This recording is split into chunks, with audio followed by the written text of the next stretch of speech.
Om Shri Gurubhyo Namaha Harihi Om Sadashivasamarambham Shankaracharya Asmadacharya Paryantam Vande Guru Paramparam Shrutismrutipurananamalayam Karunalayam Namami Bhagavatpadam Shankaram Lokashankaram Sadatmadhyana-niratam Vishayebhyah Parang Mukham Naumi Shastreshu Nishnatam Chandrasekhara Bharatim Om.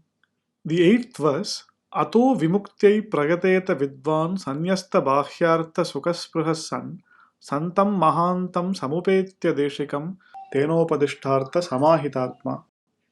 This was the eighth verse of the Vivekachudamani that we were seeing in the last session. And in that, we had looked at the vyakhya. We had started the vyakhya by Jagadguru Srimad Chandrasekhara Bharati Mahaswamigal. And on page 6 of that vyakhya, we had covered the first few lines. We had looked at why Acharya had used the word sun in the compound Sanyasta Bhahyartha Sukasprihas San. So the 10th line in the vyakhya on page 6, Avivekinah Vishayalampatasya Astitpamapi Durlabhamiti Suchayati San iti. So Acharya had said, and we had looked at this in the last class, that the one who denies the existence of Brahman is as good as non-existent himself, because in denying Brahman, he is denying his own self. This was based on the Taittiriya Upanishad Vakya, Asanneva Sabhavati Asad Brahmeti Vedachet.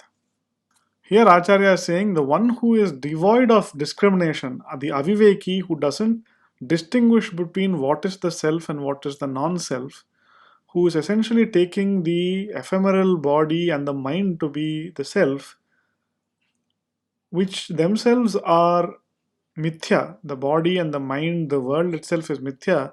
By taking the self to be that mithya object because of an erroneous cognition, essentially that person cannot even be referred to as existing, because he has an adhyasika tadatmyam. He has an identity with an ultimately mithya object, and therefore he himself is mithya, because he has not distinguished himself, he has not separated himself from those mithya objects.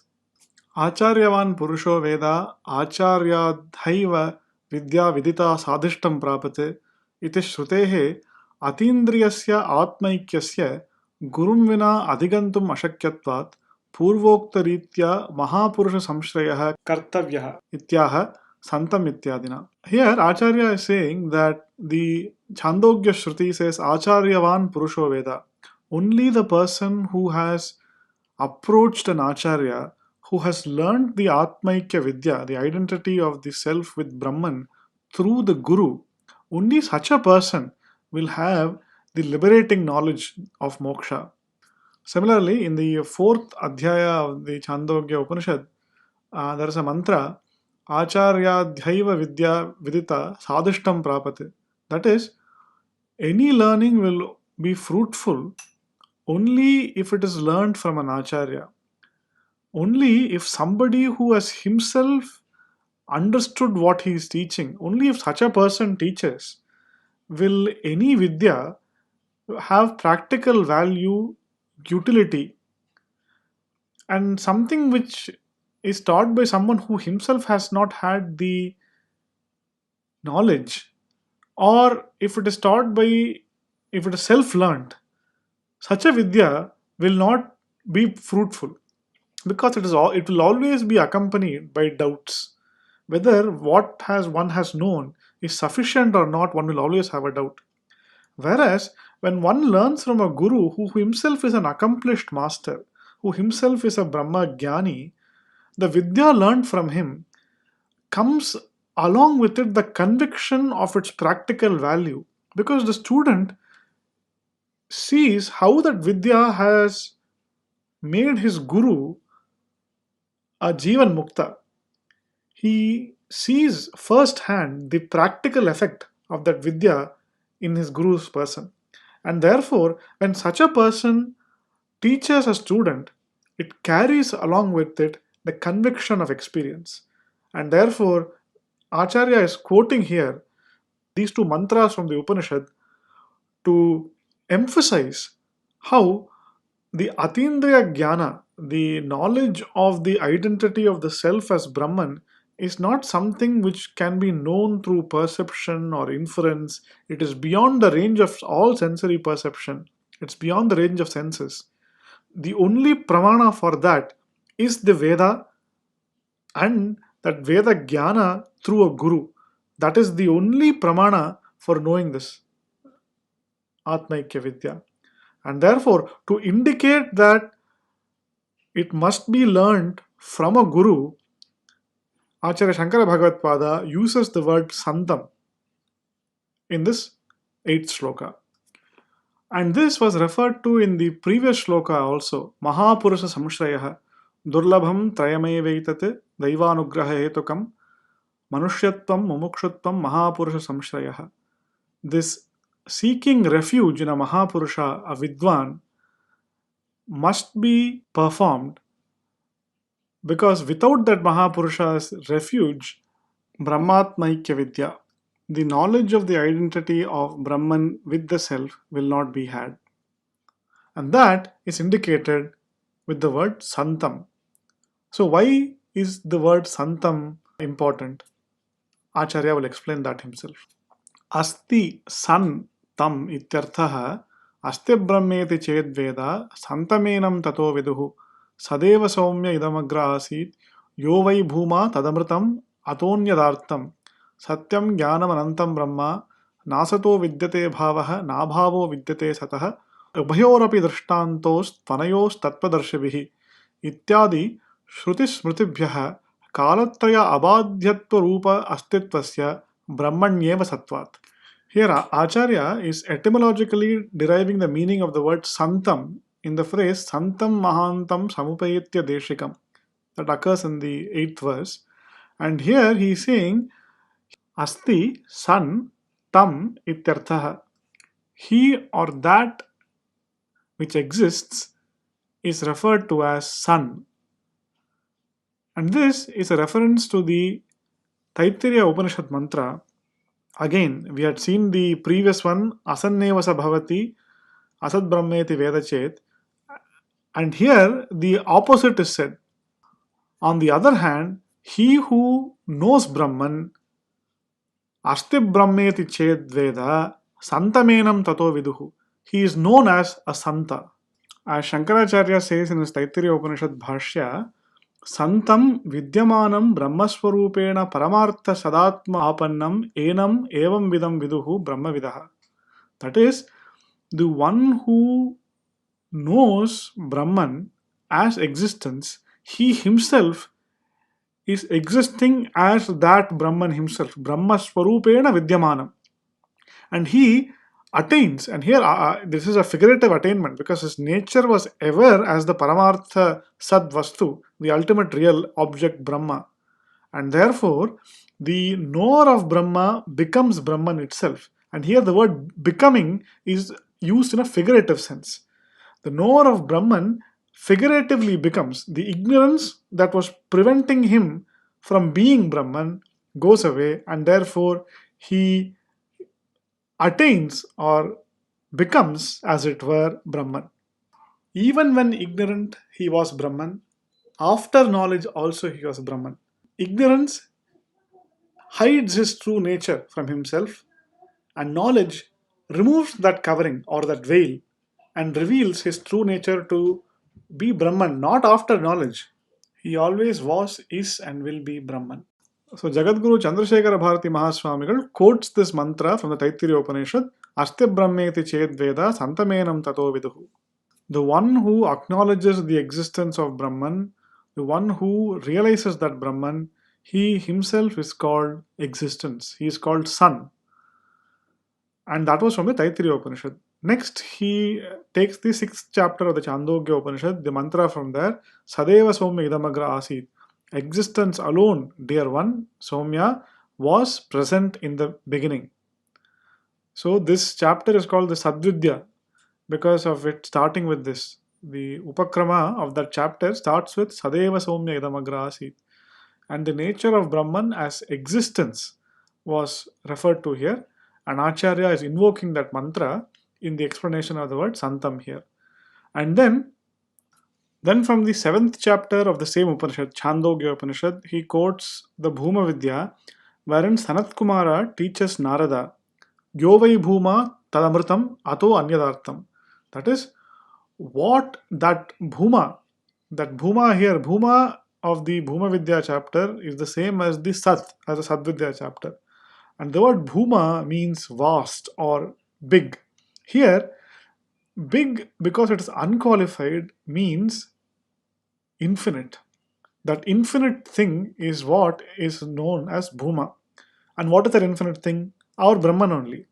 So, that Bhuma Vidya, which Sanat Kumara taught Narada in the Chandogya Upanishad, Acharya Jagadguru Srimad Chandrasekhara Bharati Mahaswamigal is quoting that. He's saying, and here Sanat Kumara is telling Narada, Yovai Bhuma Tadamritam. That which is infinite, that alone is immortal. Atonyadartham. That which is not, ata anyat, which is not infinite, is ephemeral, is mortal. And then from the Taittiriya Brahmanandavalli, he quotes the famous definition. The Swarupa Lakshana of Brahman as Satyam Jnanam Anantam Brahma. Brahman is existence, consciousness, infinite. And then he quotes the Gita text, Nasato vidyate bhavaha, nabhavo vidyate sataha. That which is existent cannot go out of existence, and that which is non existent cannot come into existence. Therefore, the wise man must know that the real is always real and the unreal is always unreal. And that has to be seen clearly by the Tattvadarshis. Those who have realized the truth have done so on the basis of being able to distinguish the real from the unreal, and to know that that which is real means that which exists in all periods of time. And this is what Acharya is concluding. Essentially, if you look at the progression of the quotes, the first quote is saying that the knower of Brahman is called Santam. And he is called Santam because that Brahman is what is known as Sat. Sadeva Soumya Idamagra Asit. And what is the nature of Sat? It is Amritam. It is that which does not ever go out of existence. And the nature of that Brahman is Satyam, Jnanam, Anantam. That Bhuma of the Bhuma Vidya is the Anantam of the Taittiriya Upanishad. The Sat of the Sadvidya is the Satyam of Taittiriya Upanishad. And the Gita concludes this by saying that which is non existent can never come into existence, and that which is existent can never go out of existence. And therefore, the fact that the one existing thing can never be negated or sublated in any period of time. And only Brahman can be referred to as that. The knower of Brahman is Brahman himself, and therefore he himself is referred to as Sun or Santam. This is what he concludes by saying, Kalatraya abadhyatva rupa astitvasya brahmani eva sattvat. Now, Acharya had said the knower of Brahman is Brahman. So that is being established by showing the Shruti Pramana for that. Because whatever statements we make, we have to back that with some Pramana. And therefore, any assertion that we make has to be on the basis of a commonly accepted set of means of knowledge. And that Pramana is Shruti Pramana here. And that is being provided by Acharya in the next sentence. Deshikasya tathatvam brahmavid brahmaiva bhavati iti shrutya tadabhinnatvat. That the Acharya or the knower of Brahman is verily Brahman himself can be discerned from Shruti statements like the knower of Brahman is Brahman himself. Now the Mundaka Upanishad says Brahma Veda Brahmaiva Bhavati. The knower of Brahman becomes Brahman. Here we have to be very careful about statements like Bhavati, Apnoti, etc. Verbs like that we have to be very careful. In the Veda, when we are referring to moksha, it is not the attainment of Brahman at a particular point in time. Rather, it is simply the revelation the act of revealing our true nature to ourselves. The Shruti is simply showing a mirror to us and showing us who we really are. And therefore, it is not converting us from one state to another state. It's not the attainment of a new state. Before this, we were jivas. After this, we have become asamsari Brahman. No, we were always Brahman. Even during the time of ignorance, we are Brahman. Even now, we are Brahman. We simply don't know that.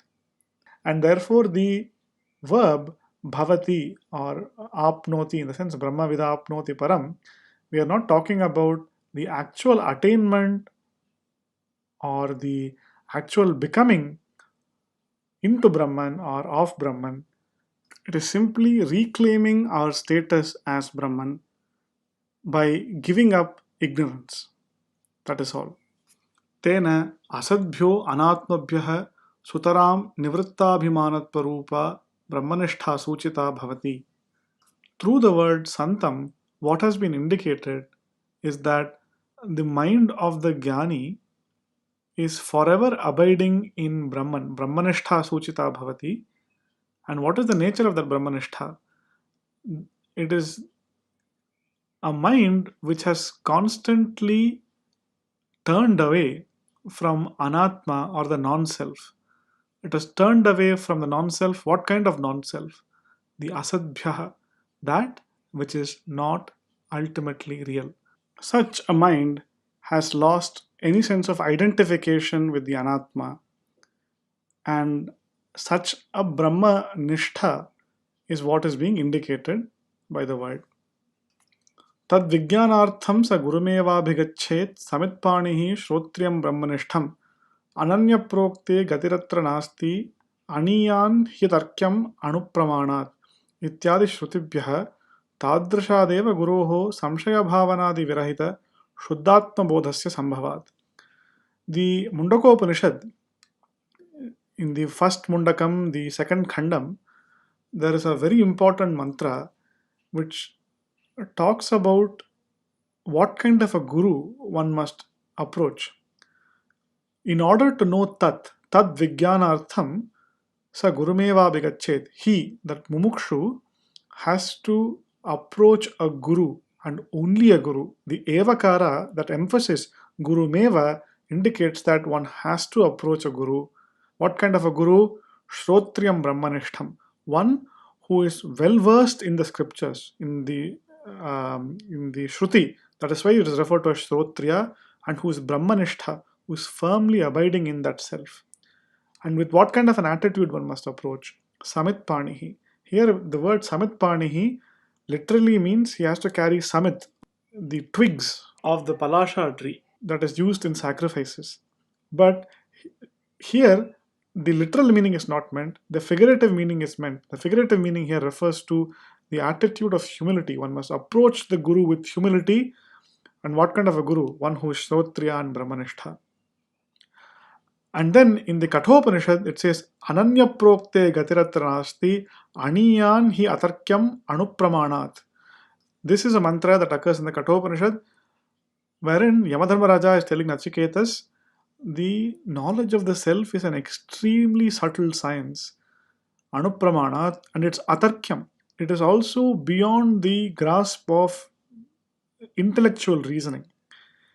Mere reasoning is insufficient to reveal the self. One cannot simply use logic to know the self. It has to be based on the Shruti. Only the Shruti can reveal it. As the Brihadaranyaka Upanishad says, Tantu Aupanishadam Purusham Prachami. I am asking you of the Aupanishada Purusha, the Purusha or the self that is known through the Upanishads, Shastraika Samadhigamyam, that is known only through the Upanishads, only through the Shruti. And therefore, using reasoning or logic without the backing of Shruti is not going to help. As Acharya Shankara Bhagavad Pada says many a time in the Bhashyas, that mere reasoning as adopted by the Nayayikas is going to be insufficient to know the self. And it has to be only Shruti Anugrahita Tarkam. It has to be a reasoning that is blessed by the Shruti. Because at best, what reasoning can do is it can merely indicate the presence or the absence of something. It is only a sambhavana yukti. It can only indicate the possibility of something. In order to establish it, there needs to be some other pramana, like perception. But in this case, perception will not work because the self is beyond the reach of perception. The only pramana that can work, therefore, is Shruti pramana. And that's what Yamadharmaraja is telling in this mantra. There is no other gati, nasti gati atra, apart from who? Ananya prokte.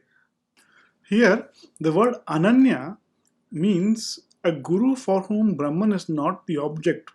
It is not different from him. He is an ananya. Brahman is his own self. When such a guru teaches ananya prokte, then this knowledge becomes revealed. Because otherwise, there is no other gati, there is no other way to get this knowledge. Because why? It's anupramanat aniyan. It is subtler than the subtle. And this is what Acharya also is saying. Tadrishadeva guroho samshaya bhavanadi virahita shuddhatma bodhasya sambhavat. Only from such a guru will the clear knowledge of the self be attained, which is free from all sorts of doubts. Samshayadi bhavana virahita. And with that, we will briefly pause today's session and we will take up the rest of the vyakhya and the other verses in the next session. Purnamadah Purnamidam Purnat Purnamudachyate Purnasya Purnamadaya Purnameva Vashishyate. Om Shanti Shanti Shanti.